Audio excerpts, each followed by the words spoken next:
Welcome to an 8-4 draft, GenerationD20.com. This is JMats, and I have a bit of a choice here.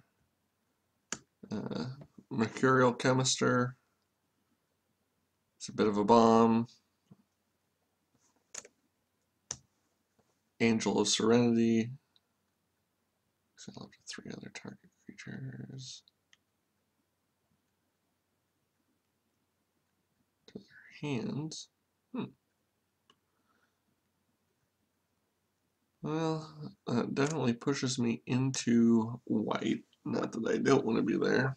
7 is pretty expensive.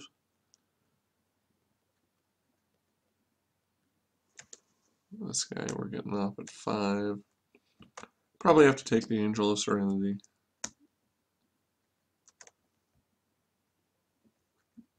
To pair with that, probably want to go blue. And Soulsworn Spirit is another good answer in that kind of deck. Arrestor gives me something early in the curve. You can slow down those Rakdos threats.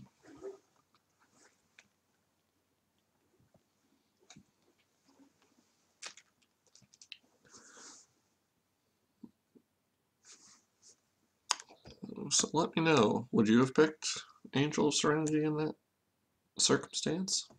I know both are very solid cards.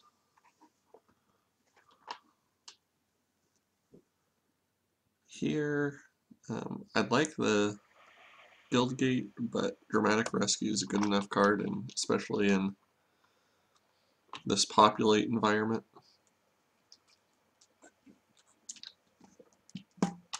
I want to be able to bounce creatures. It'll be interesting to see whether or not my deck goes 3 colors, whether we add green or stick to the Zorius, or whether Selesnya also factors in.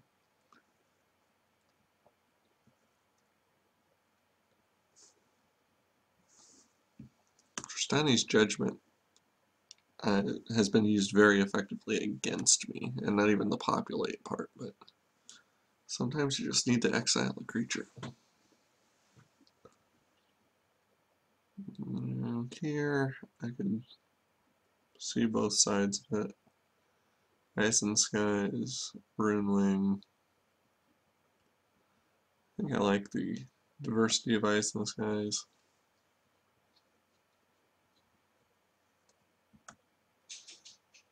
Not that I necessarily will have a token, but it allows me to block 2 creatures or work that way. Lily, go lay down. Don't need the dog contributing to this.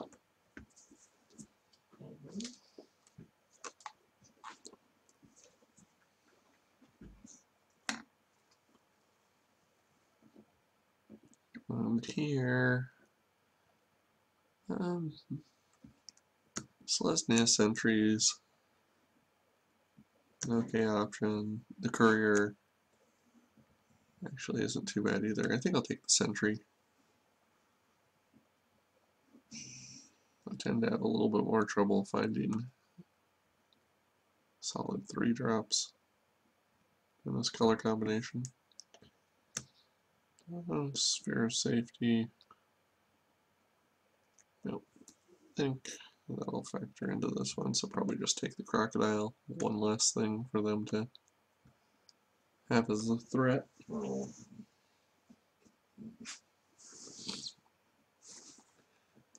And so here, right now, I'm heavy on creatures.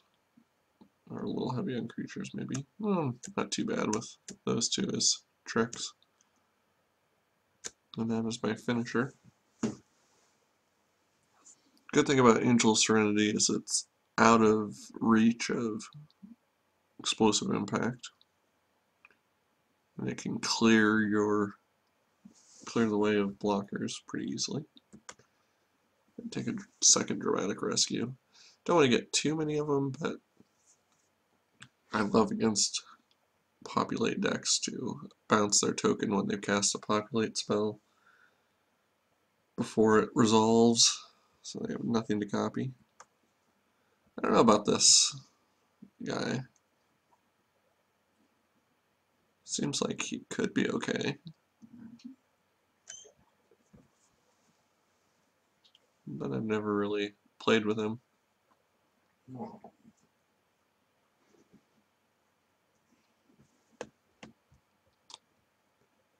Um, so already trying to kind of get in my mind how does this deck win? What am I trying to do other than ramp up to a 5/6 Angel? You know where this card really switched for me? It's when exiled cards go back to their owner's hand. They don't return to the battlefield. So even if the person somehow offs your Angel, you're going to have to cast all those creatures again. And it's not one of those situations that I hate the ones where they like, oh, it's not go for the throat, but whatever the 2 casting cost black kill a monocolor creature is, if they did that, suddenly all their creatures come back into play and are there for the block. That's always, you know, a huge blow up 4-for-1 type of situation that you don't want to have.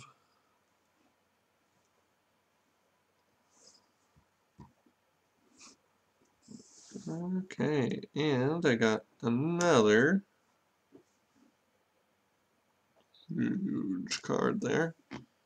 That kind of makes me think green, white might be a better path for me. Gatekeeper, or Gate Creeper, would be a way to maybe play 3 colors. Help me find my pieces as I need them. +3/+3 is just so huge. I mean, makes these guys into air elementals.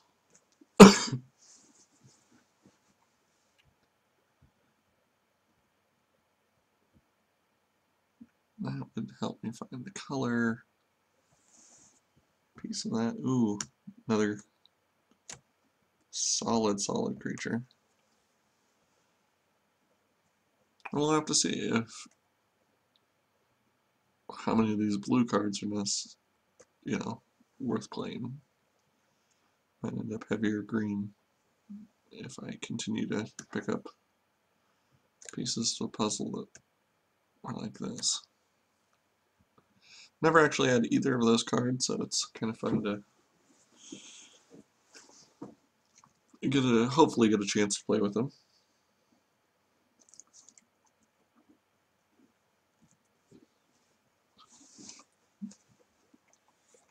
Of course, who knows?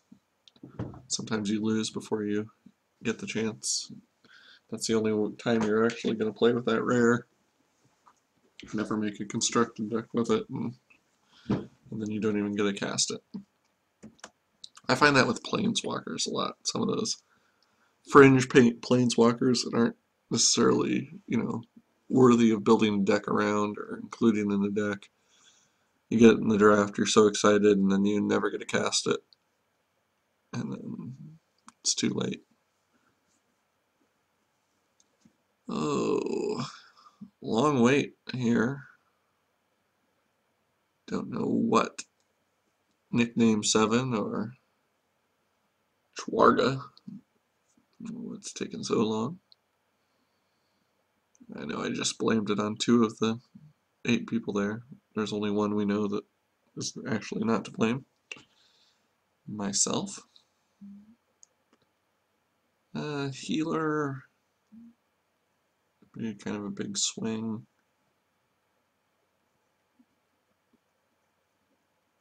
I'm going to go with healer.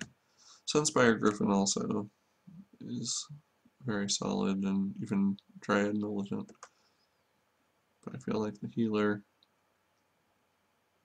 Getting that extra couple life is important. Eyes in the Skies, maybe again. Savage Surge gives me something I don't already have. Right now, it doesn't seem like I have a whole lot of. Well, I'll do it. Again, multiple blockers. And Vassal Soul, even if I'm not playing blue, is a possibility. Let's see.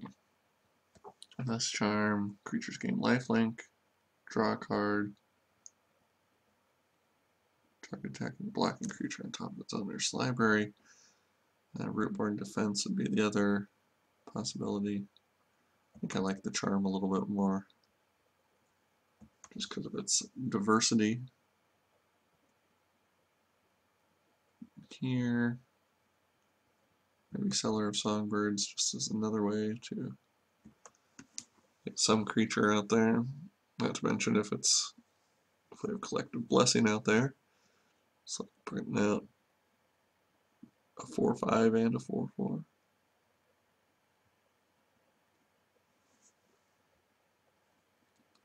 And here, it's kind of a tough one. Like Rogue's Passage can be huge if you just can't get through, but I don't get the feeling that's going to be the problem with this deck. I think the Giant Growth would be more effective. Don't have a lot of removal, so need some combat tricks to help us out.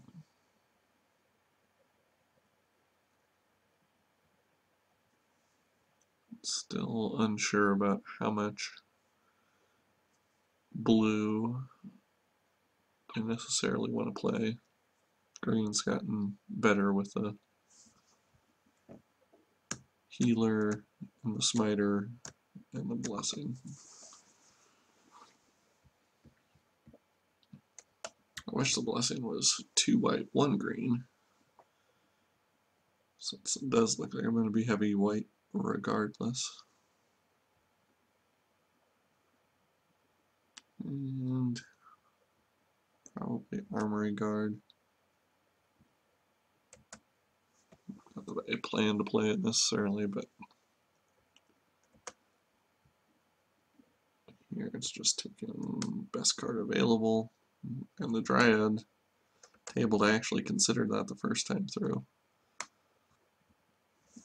It's a good way to get in some damage early, and then also trade with a Rakdos threat.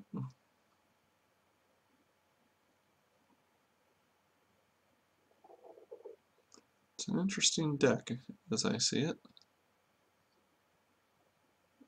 Still not entirely sold on what direction I'm going to go with it, but I have a whole pack to go. And at some point in time, that should come together, become much more clear. Definitely some fringe cards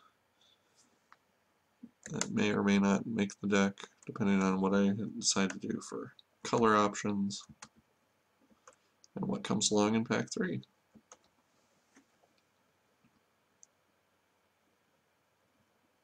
But first 2 packs, pretty good rares. I still maybe don't have an answer to Mercurial Chemistry. Soul Tithe might have to be the pick here. Paralyzing Grasp shuts down the draw ability on it. But Soul Tithe does a good job. Ties up a lot of mana or completely shuts people out.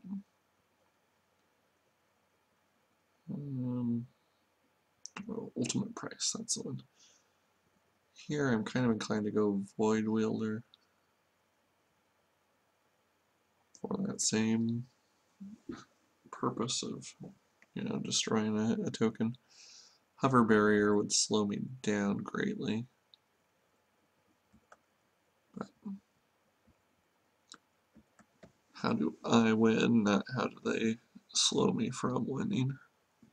It's really more the question I want to ask. If I don't play blue, Void Welder all of a sudden becomes a questionable pick, but Hover Barrier is also blue, so it's kind of between two fringe cards. Not that Void Welder is a fringe card, I mean it's a near automatic play, but whether it makes my deck, whether I'm blue, that also has to be determined.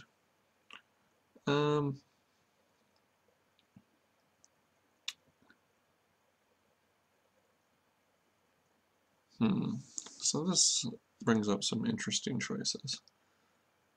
The Skywatch, Tane's nice, gives you a solid body there.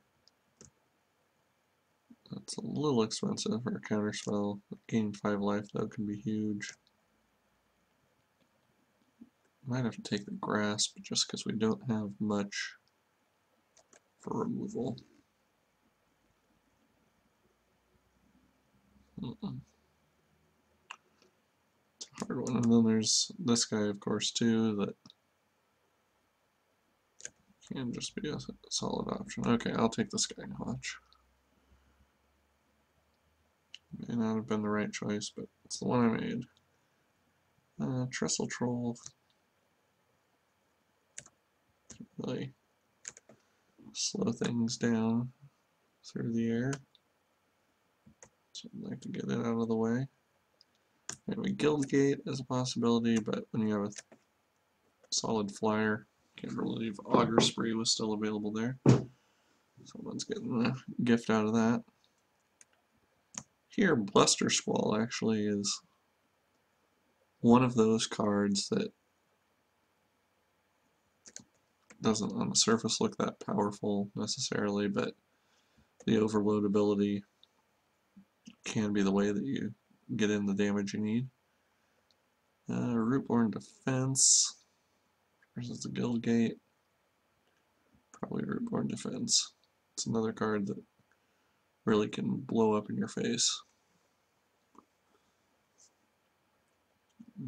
Another Vassal Soul. So if I went 2-color, if I cut out the blue, 3, 4, 5, 6, I'd be at 21 cards. If I went a little lighter on blue, what would I want to keep? That's Charm would kind of make sense because it can bounce in a similar fashion to what Dramatic Rescue can do. And the lifelink is good. These guys would give me a little bit more time to get there, as with Bluster Squall.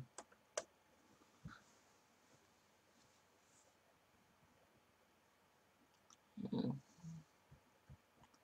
Just depends on what my plan is on how I win. But do I want to take out any of those cards to put in Armory Guards? You know,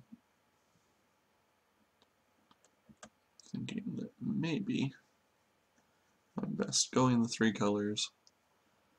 It's really a splash of 2 colors off of a near mono white deck. I think I can live with that. And there are weapons. There certainly are weapons here. The Stag, be hard to deal with. Counterflex. Colors Chant.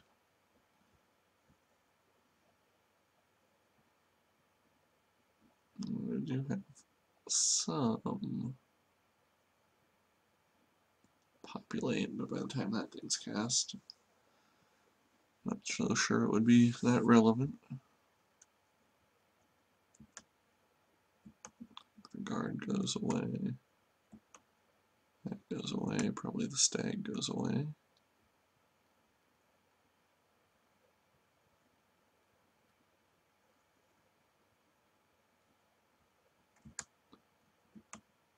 Enchant.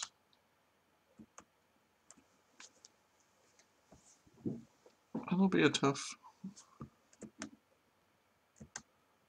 weeding process. And then it gets down to that, relative power, whether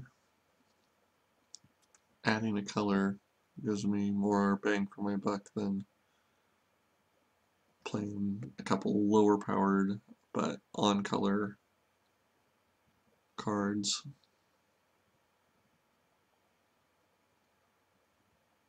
Oh, there's the 45. So people can clean up the table. We'll get on to the next part. So how does this deck win? Well, in my mind, it has some good early threats.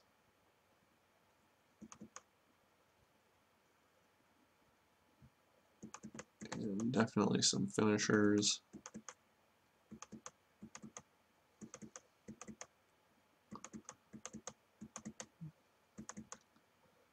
I'm kind of thinking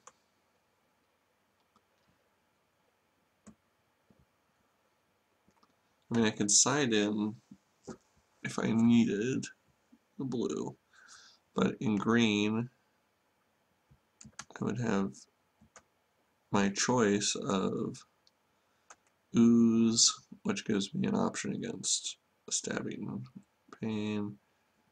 I could put in the stag or the horn caller's chance if I wanted to. I could put in the long legs. It's kind of an early or mid beater. I really could put in all three of those. Is that better than trying to bring in some of these? If I'm playing Selesnya, I'm probably better off with the blue splash.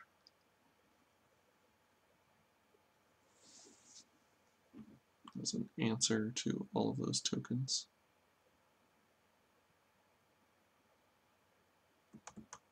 Otherwise, this might be the play.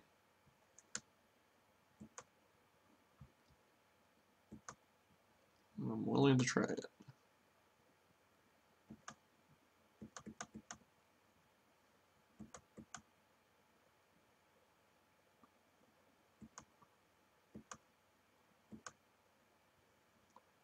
Okay.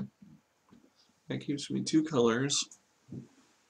I have a very manageable or doable sideboard if I see that I'm playing a populate deck. I can go Void Wielder, Dramatic Rescues, Azorius Charm. That's what I have now.